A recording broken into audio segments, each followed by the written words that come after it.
बांके बिहारी जी और स्वामी हरदास जी की सभी वस्तुएं आज भी तटीय स्थान में मौजूद हैं।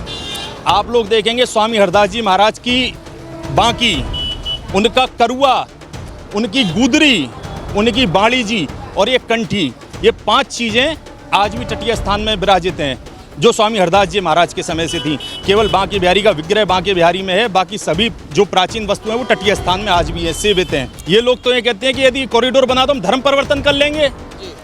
भैया आप लोग धर्म परिवर्तन मतलब आपका धर्म इतना कमजोर है कि आप लोग धर्म परिवर्तन कर लेंगे तो क्या मुसलमान हो जाओगे आप लोग?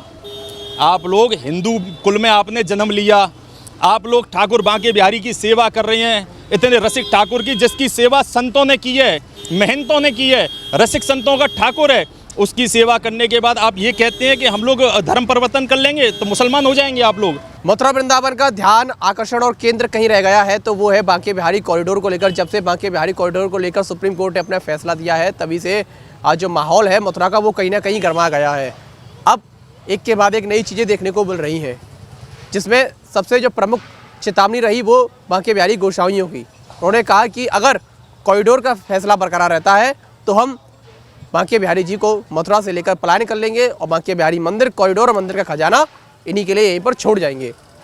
वहीं उसके बाद तमाम आवाज़ें उठी, कुछ लोगों ने इसका विरोध भी किया और कहा कि बांके बिहारी के असली वंशज वर्तमान में जो गोसाई हैं वो है ही नहीं। ये तमाम विवाद चला। कोई कहता है कि स्वामी हरिदास जी सनाट्य थे, वे स्वयं को सारस्वत मानते हैं। आखिर ये पूरा विवाद है क्या और बांके बिहारी जी मंदिर से जुड़ा हुआ इतिहास क्या है, स्वामी हरिदास जी से जुड़ा हुआ इतिहास क्या है, ये जानने के लिए हम आ गए हैं मथुरा के तटीय स्थान पर। जो हमारे साथ मौजूद है एडवोकेट गौरव चतुर्वेदी, जिनके पास इतिहास के पन्ने हैं। क्या ये पूरा जो प्रचलन चल रहा है, एक पक्ष कह रहा है कि हम बांके बिहारी की सेवा करने वाले स्वामी हरिदास जी के वंशज हैं, दूसरा पक्ष जो गोसाई हैं वर्तमान में वो कह रहे हैं कि असली वंशज हम हैं। वंशज को लेकर टकराव, इस पर आपकी क्या राय है और आपका जो इतिहास है जो आपने पढ़ा है वो क्या कहता है इस बारे में? देखिए अनुज जी, मैं आपको बताना चाहता हूं कि बांके बिहारी जो है, बांके बिहारी रसिक संतों का ठाकुर है। बांके बिहारी की सेवा स्वामी हरदास जी महाराज ने उनको प्रकट किया था। स्वामी हरदास जी महाराज के पिताजी थे आसुधीर जी महाराज और स्वामी हरदास जी महाराज के भाई थे विट्ठल विपुल देव जी महाराज, और इनके एक शिष्य हुए हैं स्वामी हरदास जी के, उनका नाम था जगन्नाथ सारस्वत। स्वामी हरदास जी महाराज ने बांके बिहारी जी के विग्रह को पहले तो सेवा की निधवन में उनका प्राकट्य किया था। और पहले जो निधवन में आपको आपकी जानकारी के लिए बताना चाहूँगा कि तटीय स्थान जो आपने नाम लिया, हमारे यहाँ तटीय स्थान जो है वो मथुरा वृंदावन का सबसे प्राचीन स्थान है, जो कि स्वामी हरदास जी महाराज की तपोस्थली है। स्वामी हरदास जी महाराज ने तटीय स्थान पर ही तप किया है और यहीं से वो निधवन में ठाकुर जी को प्रकट करने के लिए गए थे। चूँकि निधवन में भी तटीय स्थान का ही आधिपत्य था। आज भी आप देखेंगे निधवन में जो पुराना फाटक है वो तटीय स्थान के अंतर्गत ही है, तटीय स्थान के ही द्वारा सेवित है वहाँ पर ठाकुर, और पूरी तरह से तटीय स्थान ही वहाँ पर काबिज है जो निधवन में पुराना फाटक है। अब बात आती है स्वामी हरदास जी महाराज की। ये स्वामी हरदास जी महाराज ने ये विग्रह जो दिया था जगन्नाथ जी को, और जगन्नाथ जी ने सेवा करने के लिए तो इसको लिया ही था, पर किंतु आपने अगर इतिहास के बारे में आपको जानकारी हो कि बांके बिहारी के विग्रह में से 5 अशर्फी रोज़ निकलती थी जिससे ठाकुर जी की सेवा होती थी। और आज भी जो बांके बिहारी है वो ठाकुर बड़ा लाडला ठाकुर है, और जैसा मैंने बताया कि रसिक संतों का ठाकुर है बांके बिहारी, ये गृहस्थियों का ठाकुर नहीं है। और गृहस्थी जिस तरह से वहाँ पर आडंबर कर रहे हैं वो बहुत ही ज़्यादा दुखद है। जैसा कि मैं आपको बताना चाहूँगा, ये बांके बिहारी को इन लोगों ने, गोस्वामी लोगों ने खेल बना रखा है। कभी तो ये मोबाइल धारण करा देते हैं, कभी ये जामा पहना देते हैं, कभी लहंगा पहना देते हैं बांके बिहारी जी को। कोई पैसा देता है तो उसको वीआईपी दर्शन करा दिए जाते हैं, पैसा नहीं देता है तो उसको दर्शन नहीं कराए जाएंगे। रोज़ आए दिन वहाँ मारपीट की जाती है। वहाँ पे जो सिक्योरिटी गार्ड हैं तीर्थयात्रियों के साथ आए दिन मारपीट करते हैं। आप देखते हैं रोज़ खबरों में, सुर्खियों में बांके बिहारी का मंदिर रहा आता है। अब मेरा कहना ये है कि बांके बिहारी जी को ले जाने वाली बात, ये लोग कहते हैं कि यदि कॉरिडोर बना तो हम बांके बिहारी जी के विग्रह को ले जाएंगे। भैया क्यों ले जाओगे आप लोग? आप लोगों का स्वामित्व थोड़ी है बांके बिहारी जी पे। बांके बिहारी का स्वामित्व पूरे विश्व पर है। बांके बिहारी सबका स्वामी है, बांके बिहारी का स्वामी कोई नहीं है। आपकी इतनी हिम्मत नहीं है कि आप बांके बिहारी को यहाँ से कहीं और ले जाएं। और लेके क्यों जाएंगे आप लोग? आप लोग केवल सेवा कर रहे हैं, और सेवा भी आपकी रुचि उस सेवा में नहीं है। अगर आप मुझसे स्पष्ट सुनना चाहे तो किसी भी गोस्वामी की रुचि उस सेवा में नहीं है, उस सेवा से जो मेवा मिल रही है उसमें रुचि है।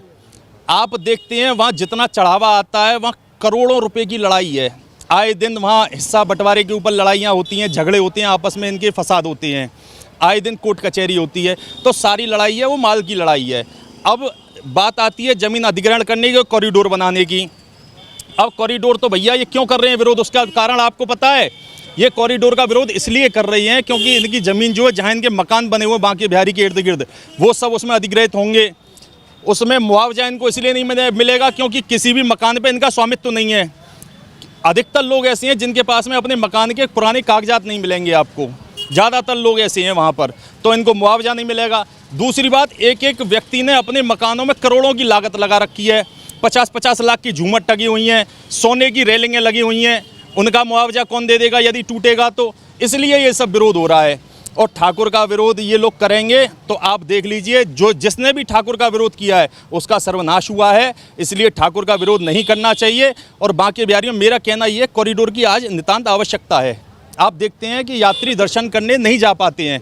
मुझे 4 साल हो गए दर्शन किए हुए, मैं नहीं जा पाता बांके बिहारी के दर्शन करने के लिए। इतनी धक्का मुक्की होती है, इतनी अव्यवस्था होती है। उसके लिए विकल्प यही है कि बांके बिहारी का या तो कॉरिडोर बने या फिर बांके बिहारी चल ठाकुर है, बांके बिहारी को वृंदावन में ही कहीं और स्थापित कर दिया जाए।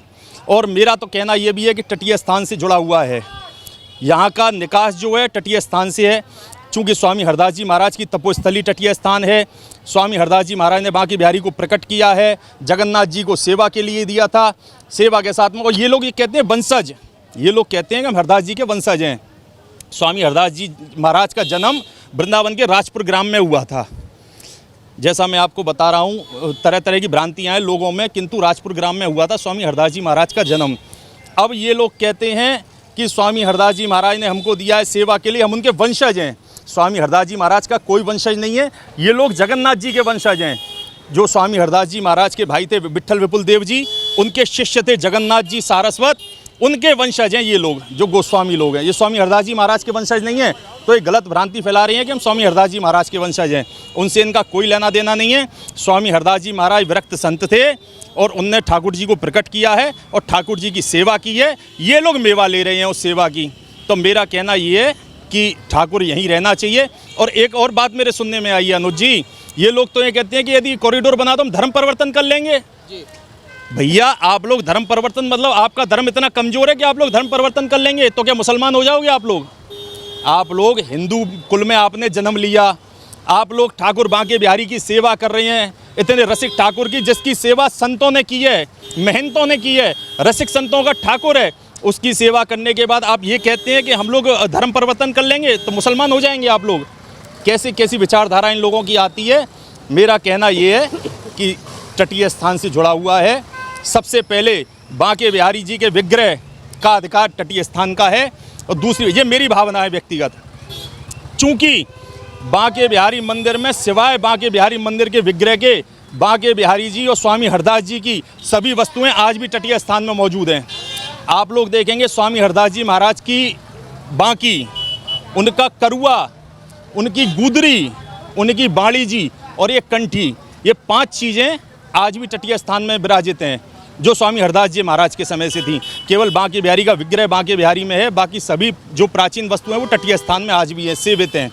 तो इनकी सेवा संतों को करनी चाहिए, गृहस्थियों का कोई अधिकार नहीं है सेवा करने का। और यदि इसमें कोई ट्रस्ट बनाया जाता है सरकार के द्वारा, जैसा कि सुनने में आ रहा था कि सरकार ट्रस्ट का निर्माण कर रही है, यदि कोई ट्रस्ट इसमें बनाया जाता है तो मैं इसमें मांग करूंगा कि तटीय स्थान से किसी न किसी सज्जन को, जिसको महाराज जी आज्ञा करें, किसी भी एक व्यक्ति को उसमें मुख्य भूमिका में उस ट्रस्ट में रहना चाहिए। ये व्यक्तिगत मेरी मांग है। स्पष्ट तौर पर अब 2 इसमें खेमे हो गए हैं, एक गोसाई और दूसरा पक्ष जो इनको विरोध कर रहा है। एक पक्ष है कि पूरी कॉरिडोर के समर्थन में है, वही दुकानदारों में जो स्थानीय दुकानदार हैं उनमें भी 2 फाड़ है। अधिकतर जो दुकानदार हैं वो पूरी तरीके से कॉरिडोर का समर्थन कर रहे हैं, लेकिन गोस्वामी का विरोध वो भी कर रहे हैं कि मंदिर के अंदर की व्यवस्था खराब है, गली में आज तक किसी की मौत नहीं हुई, ना गली में कोई दबा, पहले अंदर की व्यवस्थाएं सही करें, हमें क्यों पीसा जा रहा। तो कहीं ना कहीं इसमें दुकानदार पिस रहे हैं। वो कह रहे हैं कि मंदिर में भीड़ होती है, गलियों में नहीं होती, गलियों में आज तक कोई हादसा हुआ, तो दुकानदार कहीं ना कहीं इसमें बीच में आ रहे हैं। देखिए, इसमें मैं विरोध की कोई बात नहीं कर रहा, मेरा ना व्यक्तिगत विरोध किसी गोसाई से है, ना किसी दुकानदार से है, मेरा किसी से विरोध नहीं है। मैं जो वास्तविकता है उससे आपको परिचित करा रहा हूँ। जिस वास्तविकता को इन लोगों के द्वारा छुपाया जा रहा है, इन लोगों के द्वारा सिर्फ अपना आधिपत्य बताया जा रहा है, खुद को गलत लोगों में एक धारणा पैदा की जा रही है कि हम स्वामी हरदास जी महाराज के वंशज हैं। इन सब बातों का मैं पटाक्षेप करते हुए आपको ये बता रहा हूँ कि सत्य क्या है। मैं आपको बार बार यही कहना चाहूँगा। और आप देखिए गली भी सकरी है। आप कह रहे हैं कि दुकानदार, हालांकि वो गली भी सकरी है, उस गली में से भी जाना मुश्किल हो जाता है। उस गली में से भी आप अंदर जाते हैं तो दर्शन करने जाना बहुत मुश्किल है। कई कई घंटे की लाइन लगी रहती है और सैटरडे संडे तो स्थिति रहती है कि कई कई किलोमीटर दूर तक भीड़ रही जाती है। और मैंने बताया मैं मथुरा का रहने वाला हूँ, 4 साल मुझे हो गए मैं दर्शन नहीं कर पाता। भाई कोई अगर वीआईपी है तो उससे आर्थिक सुविधा प्राप्त करके उसको वीआईपी दर्शन करा दिया जाएगा, पर कोई आम इंसान है तो वो भटकता रहे, धक्के खाता रहे या मर जाए। ये दर्शन करने जाएगा तो मरेगा। इससे बढ़िया तो ये, हम तो अपने मोहिनी बिहारी के तटीय स्थान पर दर्शन करते हैं भैया। हफ्ते में 3 बार हाजिरी लगती है, क्योंकि ये सुप्रीम कोर्ट है। हमारी नज़र में सुप्रीम कोर्ट है। एक सुप्रीम कोर्ट होती है, एक हाई कोर्ट होती है, एक सेशन न्यायालय होता है, जिला एवं सत्र न्यायालय। ये सुप्रीम कोर्ट है, सर्वोच्च न्यायालय। तो यहाँ हाजिरी लगा लेते हैं, मोहिनी बिहारी की हाजिरी लगा के बांके बिहारी की मान लेते हैं। भैया वहाँ कौन जाएगा भीड़ में दबने के लिए। तो इसका विकल्प यही है कि या तो बांके बिहारी को कहीं सुरक्षित स्थान पर किसी बड़ी जगह पर स्थापित किया जाए, क्योंकि वो चल ठाकुर है, पहले भी गया है। पहले निधवन राज में थे, निधवन जी से यहाँ मंदिर में गए तो चल ठाकुर है, वो जा सकते हैं। तो कहीं अच्छी सी जगह उनको या तो विस्थापित किया जाए या फिर कॉरिडोर का निर्माण किया जाए। बिल्कुल ठाकुर जी भाव के भूखे हैं और वो चल ठाकुर है, इसमें कोई शक नहीं है। और क्योंकि वो मोहिनी है, मोहित हो जाते हैं। अगर आप भी उन्हें ज़्यादा देखेंगे तो वो आपके साथ ही चल देते हैं। ऐसा इतिहास भी उनका रहा है। तटीय स्थान एक पवित्र स्थान है। ये सुझाव है कि अगर वो चल ठाकुर है तो उन्हें वहाँ से लाकर यहाँ पर उनके विग्रह को स्थापित किया जाए। उनकी जो कुछ पुरानी चीज़ें हैं वो भी यहाँ पर 5 इन्होंने बताई, गौरव जी ने मुझे, वो आज भी यहाँ पर मौजूद है। तो लेकिन जो गोसाई हैं वो तो विरोध लगातार कर ही रहे हैं, लेकिन कॉरिडोर को लेकर सरकार की मंशा और प्रशासन की मंशा साफ दिखाई दे रही है। अधिकारी जिस तरीके से चक्कर काट रहे हैं। एक बात और कहना चाहूँगा, बीच में आपको रोका मैंने, ये मैंने व्यक्तिगत अपनी मांग की है कि बांके बिहारी जी को यहाँ स्थापित किया जाए। इसके लिए पहले महाराज जी, हमारे यहाँ सर्वोपरि हमारे महाराज जी हैं, स्वामी जी महाराज, पहले उनकी आज्ञा ली जाएगी। यदि उनकी आज्ञा होगी उसके बाद ही कोई निर्णय लिया जाएगा। मेरी व्यक्तिगत मत है ऐसा कि बांके बिहारी जी को ऐसे स्थान पर जहाँ की प्राचीन स्थान है, जहाँ संतों महंतों द्वारा सेवा की जाती है ठाकुर की, क्योंकि मैंने आपको बताया कि वो संतों का, रसिक संतों का ठाकुर है। बांके बिहारी गृहस्थियों का ठाकुर नहीं है, उसको गृहस्थियों ने बना रखा है केवल अपने आर्थिक लाभ के लिए। आपकी व्यक्तिगत राय है। बात करूँ मैं इस क्षेत्र की, तो ये क्षेत्र कैसा है? अगर इसमें अगर जितने श्रद्धालु वहाँ दर्शन करने आते इतने यहाँ आते हैं तो वो भीड़ का दबाव नहीं बनेगा? आप देखिए ना, आप खुद अपने कैमरे से दिखा सकते हैं। ये लंबी चौड़ी सड़कें हैं, खुला एरिया है, वातावरण एकदम स्वच्छ है, यहाँ हज़ारों लाखों लोग आ सकते हैं। या ऐसा नहीं है, वहाँ सकरी गलियाँ हैं। आप देखिए ना, वहाँ जाकर देखिए और यहाँ देखिए, दोनों जगह में कितना अंतर है। वहाँ सकरी और छोटी छोटी गलियाँ हैं, कंजस्टेड एरिया है, यहाँ खुला हुआ वातावरण है। यहाँ पर हज़ारों लोग एक साथ आ सकते हैं और दर्शन कर सकते हैं। और यहाँ पर मैंने आपको बताया, स्वामी हरदास जी महाराज की जन्मस्थली बताई थी मैंने, राजपुर में राधा बाबरी उसको बोलते हैं, वो भी तटीय स्थान की ही ठौर है। वो स्थान भी तटीय स्थान का ही ठौर है और तटीय स्थान द्वारा ही, महाराज जी के द्वारा ही वहाँ सेवित हैं ठाकुर जो राधा बाबरी है। सेवा पद्धति को लेकर जो है वो टकराव सामने आया, क्योंकि अधिकारी और सरकार कह चुकी है सेवा पद्धति में कोई बदलाव नहीं होगा। कॉरिडोर बनने से पहले भी नहीं होगा, कॉरिडोर बनने के बाद भी नहीं होगा। नहीं तो सेवा पद्धति में तो बदलाव की कोई बात ही नहीं है। ये लोग, मैं क्या कह रहा हूँ कि अपने मन से ही एक मनगढ़ंत बातें बना रहे हैं, कहानियाँ अपने मन से ही रच देते हैं कि ऐसा होगा वैसा होगा। मतलब ये पता नहीं इनको क्या, इनके पास ऐसी शक्ति है कि भविष्य में झांक लेते हैं कि ऐसा क्या होने वाला है। सरकार की मंशा ऐसी कुछ भी नहीं है कि इनकी किसी सेवा पद्धति में बदलाव किया जाए या कुछ भी परिवर्तन किया जाए। बस सरकार की मंशा ये है, क्योंकि एरिया कंजस्टेड है, दर्शन करने में दिक्कत होती है, खुला ढुला वातावरण हो जाए, लोग पब्लिक आराम से दर्शन करके अपने गंतव्य को जा सके। देश के 4 शंकराचार्य हैं, उनमें से एक शंकराचार्य हैं अभिमुक्तेश्वरानंद सरस्वती जी महाराज, जो कि ज्योतिर्समष्ट के शंकराचार्य हैं। उन्होंने भी कॉरिडोर का जमकर विरोध किया। उन्होंने कहा है कि जहां एक और ये सरकार कहती है कि हम सनातन धर्म को बचा रहे हैं, वहीं सनातन जो संस्कृति है उसको गलियों का नाश करके ये विनाश कर रही है सरकार। नहीं, मैं तो नहीं मानता कि इसमें गलियों का कहीं नाश हो रहा है। आप ये बताइए कि जनहानि से तो अच्छा है, आए दिन जनहानि जो हो रही है। अभी पूर्व में भी आपने देखा कि बांके बिहारी में जन्माष्टमी के दिन, जन्माष्टमी की रात को पिछले साल कुछ लोगों की, वहाँ 2-3 लोगों की मृत्यु हो गई थी भीड़ के दबाव के कारण। आए दिन लोग बेहोश होते हैं, आए दिन लोग वहाँ चक्कर खा के गिर जाते हैं। उससे अच्छा तो ये जनहानि से अच्छा तो ये है कि वहाँ पर ऐसी व्यवस्थाएं सुदृढ़ की जाए। और ये ज़रूरी नहीं है कि वहाँ गलियों का या आपकी जो पुरानी प्राचीन धरोहर है उसका नाश किया जाए, उसी को नए तरीके से बनाया जा सकता है, उसकी ही टीम मरम्मत करके उसी को दुरुस्त किया जा सकता है। इस तरह से किया जा सकता है कि भीड़ का दबाव भी ना रहे और सरकार का कार्य भी पूरा हो जाए। गोसाई ये कह रहे हैं कि 5 एकड़ जो ज़मीन कॉरिडोर के लिए खरीदी जानी है वो मंदिर के खजाने से खरीदी जाएगी, तो सरकार की नज़र ट्रस्ट बनाकर और 5 एकड़ के लिए जो ज़मीन खरीद कर सीधे सीधे सरकार की नज़र मंदिर के खजाने पर है। जो मंदिर पे जो पैसा आता है, चढ़ावा आता है, उस पर सरकार की बुरी नज़र है, ये सीधा सीधा गोस्वामियों का कहना है। देखिए, मंदिर पे यदि चढ़ावा आता है वो अगर किसी अच्छे कार्य में लगाया जाए तो इसमें बुराई क्या है, आप मुझे बताइए। उस खजाने को अपने व्यक्तिगत तिजोरियां भरने से अच्छा है कि उसको सही जगह पे लगाया जाए। आप देखिए, ईमानदारी बात है, बांके बिहारी में हज़ारों करोड़ रुपए का चढ़ावा आता है। अब पंचायत होती है, मैं नाम नहीं लूँगा, गोस्वामी जी की पंचायत होती है कि साहब सोने का रथ आया है वो मेरे हिस्से में आएगा, मर्सिडीज गाड़ी आई है वो मेरे हिस्से में आएगी। इस तरह की पंचायतें होती हैं। हज़ारों करोड़ रुपए का चढ़ावा आता है। कोई अस्पताल, कोई स्कूल, कोई कॉलेज, कुछ इनके द्वारा ऐसा कार्य किया गया आज तक गोस्वामी लोगों के द्वारा जो कि जनहित में किया गया हो? आप मुझे बताइए। हज़ारों करोड़ रुपए का चढ़ावा मंदिर में आता है, उस चढ़ावे से ये लोग धर्मशाला बनवाते, अस्पताल बनवाते, स्कूल कॉलेज बनवाते, गरीबों को निःशुल्क शिक्षा देते, गरीबों का निःशुल्क इलाज करवाते। ऐसे कार्य ये लोग करते तो पब्लिक भी इनका समर्थन करती। अब केवल अपनी तिजोरियां भरने का काम करते हैं ये लोग, आर्थिक रूप से सहायता ले लेके दर्शन करवाते हैं। आपके पास पैसा है, माला लेके जाएंगे, आप पैसा देंगे तो आपको वीआईपी दर्शन होगा, पैसा नहीं है तो आपको दर्शन नहीं होगा, बाहर से माथा टेक के आ जाएंगे। तो अब अगर सरकार ये चाहती है कि ट्रस्ट बना के और उस पैसे का सदुपयोग हो तो इसमें बुराई क्या है, आप मुझे बताइए। जी बिल्कुल, बुराई क्या है, लेकिन उनका ये भी कहना है कि हादसा जन्माष्टमी की मंगला आरती के दौरान हुआ। एक हादसे को इतना बड़ा बहाना बना लिया है। अगर उस दिन हादसा हुआ तो उस दिन आईजी, डीआईजी सभी मौजूद थे जन्मस्थान में, उन्होंने क्यों नहीं व्यवस्था संभाली? हादसा बड़ा होने से हमने खुद बचाया, 5 गेट खोले एक साथ, तभी बचे। ऐसा है, आईजी डीआईजी जो हैं वो भी इंसान ही है, भगवान तो है नहीं। जो हम लोग हैं वो आईजी डीआईजी हैं। जब व्यवस्थाएं वहाँ इतनी ज़्यादा बिगड़ गई, इतना पब्लिक का दबाव बढ़ गया, जितना अनुमान था उससे कहीं अधिक पब्लिक वहाँ पर पहुँच गई और वो नियंत्रण में नहीं हो सकी, तब ये घटना घटी थी। और जैसे उनका कहना है कि जन्माष्टमी के दिन ऐसी घटना की पुनरावृत्ति वहाँ कभी भी हो सकती है। आप देखिए, रोज़ वहाँ ये स्थिति होती है, रोज़ मरमार होती है। आए दिन आप देखिए वहाँ के सुरक्षा गार्ड जो लगे हुए हैं, इतने मनमाने तरीके से वो लोग काम करते हैं। आए दिन श्रद्धालुओं के साथ मारपीट करते हैं। वो गार्ड किसी के साथ भी झगड़ा करने लगते हैं, हाथापाई पे आमादा हो जाते हैं। भाई, भीड़ का दबाव है, वो गार्ड भी क्या करें, भीड़ के दबाव में वो लोग भी निरंकुश हो चुके हैं।